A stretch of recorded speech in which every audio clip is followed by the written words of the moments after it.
मेरे घर के आगे रोज कोई नींबू जिसके अंदर शहद सिंदूर लगा रहा है फेंक कर चला जाता था।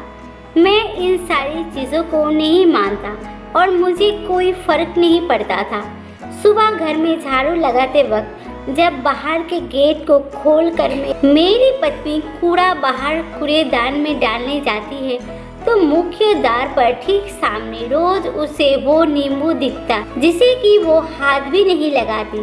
बाद में सड़क के साफ सफाई के वक्त वो वहाँ से हट जाता है या किसी गाड़ी के पहियों के नीचे आकर खत्म हो जाता है। लगातार एक हफ्ते से ऐसा कुछ मेरे घर में हो रहा था।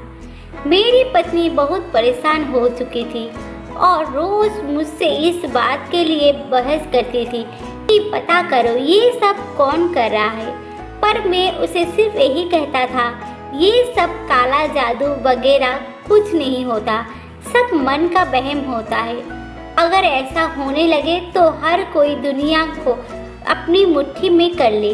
जो ऐसा कर रहा है उसे करने दो, उसे अपने मन की तसल्ली मिलने दो।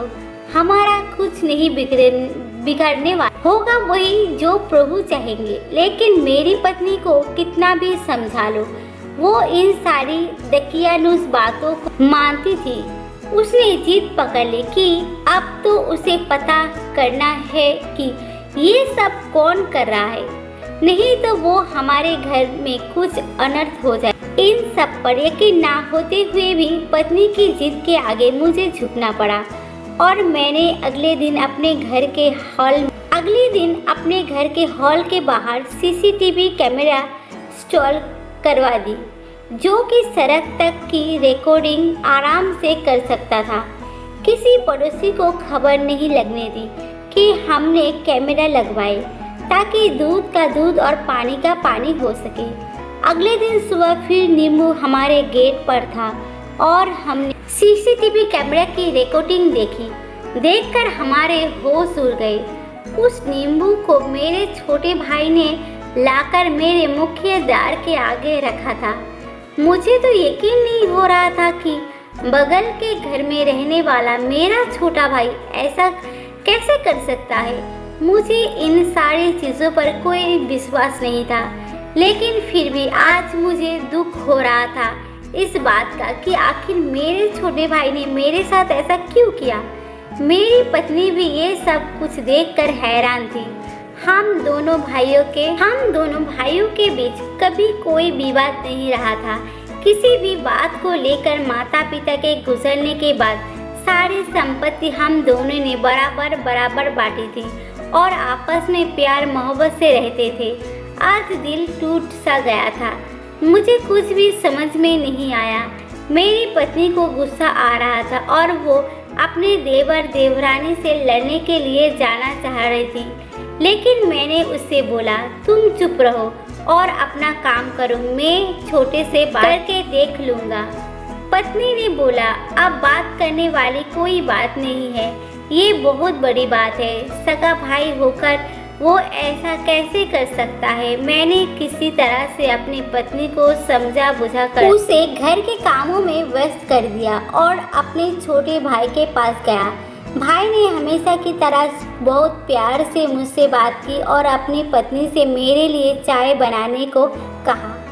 थोड़ी देर में चाय आ गई। मैं भाई से इधर उधर की बात करने के बाद मुख्य मुद्दे पर आ गया और बोला कि मेरे घर के मुख्य द्वार पर रोज कोई सिंदूर लगा हुआ नींबू फेंक कर जा रहा है। वो मुझसे नजरें नहीं मिला पा रहा था। मैंने अपने भाई से पूछा कि मुझसे ऐसी क्या गलती हो गई थी कि उसने मेरे साथ ऐसा किया। मैंने अपने भाई से साफ साफ बोला देख भाई, मैं इन सब बातों पर विश्वास तो बिल्कुल भी नहीं करता, लेकिन तुझे ये सब करता देख आज मेरा दिल में बहुत दर्द हुआ है। हजारों टुकड़े हो गए हैं मेरे दिल के। बस इतना बता दे कि मुझसे ऐसी क्या गलती हो गई कि तुमने मेरे साथ ऐसा किया। मेरा भाई और उसकी पत्नी मुझसे नजरें नहीं मिला पा रहे थे। धीरे धीरे हकलाते हुए मेरे भाई ने बोला भैया आपने कुछ भी नहीं किया है, बस आपकी दुकान मेरी दुकान से ज़्यादा अच्छी चलती है और आपकी आमदनी मेरी आमदनी से दोगुनी है। मैं भी चाहता था कि मेरी आमदनी बढ़ जाए। किसी ने मुझे बताया था कि अगर मैं नींबू में सिंदूर लगाकर आपके घर के सामने रख दूंगा और आपने अगर उसे छू लिया तो उसके प्रभाव से आपका भाग्य मुझे मिल जाएगा और मेरी दुकान भी आपकी दुकान की तरह अच्छी चलने लगेगी। बस भाई, मैं यही चाहता था। मैं हैरान था अपने भाई की बातें सुनकर। मेरा भाग्य लेने के लिए मेरे भाई ने काले जादू का इस्तेमाल किया। फिर भी खुद को संभालते हुए मैंने अपने भाई से बोला, भाई अगर यही बात थी तो एक बार मुझसे बोल कर तो देखा होता। मैं तो खुद अपने हाथों से इस नींबू को उठा लेता, तुझे ये सब करने की ज़रूरत ही नहीं पड़ती। कहकर मैंने अपनी जेब में हाथ डाला और भाई ने आज सुबह जो नींबू मेरे गेट पर फेंका था वो अपनी जेब से निकलकर भाई के सामने अपना हाथ खोल दिया।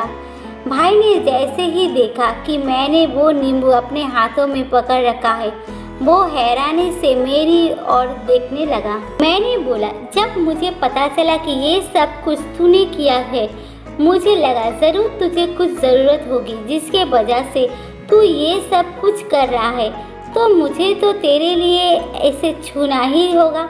इसीलिए मैंने इसे उठाकर अपनी जेब में रख लिया ताकि तेरी जो भी इच्छा है वो पूरी हो जाए। भाई कभी उस नींबू को देख रहा था और कभी मेरा चेहरा देख रहा था। उसे यकीन नहीं हो रहा था कि मैं ऐसा कुछ कर सकता था। मैंने बोला, तू मेरा छोटा भाई है और तेरे लिए मैं कुछ भी कर सकता हूँ। बस एक बार विश्वास करके मुझसे बात तो की होती। मैं उसी वक्त ये नींबू और सिंदूर लेकर उसे अपने जेब में रख लेता ताकि मेरा भाग्य तुझे मिल जाए। मेरा भाई शर्म से जमीन में गिरने को था। उसे कुछ भी समझ में नहीं आ रहा था और मैं अब अपने घर की ओर जा रहा था, ये बोलते हुए कि अगर फिर कभी भी किसी भी चीज़ की ज़रूरत हो या कोई भी जादू टोना करना हो जिससे तुम्हारा कुछ फ़ायदा हो, तुम सीधे सीधे मुझसे बात करना। वादा करता हूँ तुम्हारी पूरी मदद करूँगा। और मैं अपने घर की ओर जाने लगा, लेकिन पीछे से मेरे भाई ने मेरे पैर पकड़ लिए और रोने लगा। उसे अपनी गलती का एहसास हो गया था।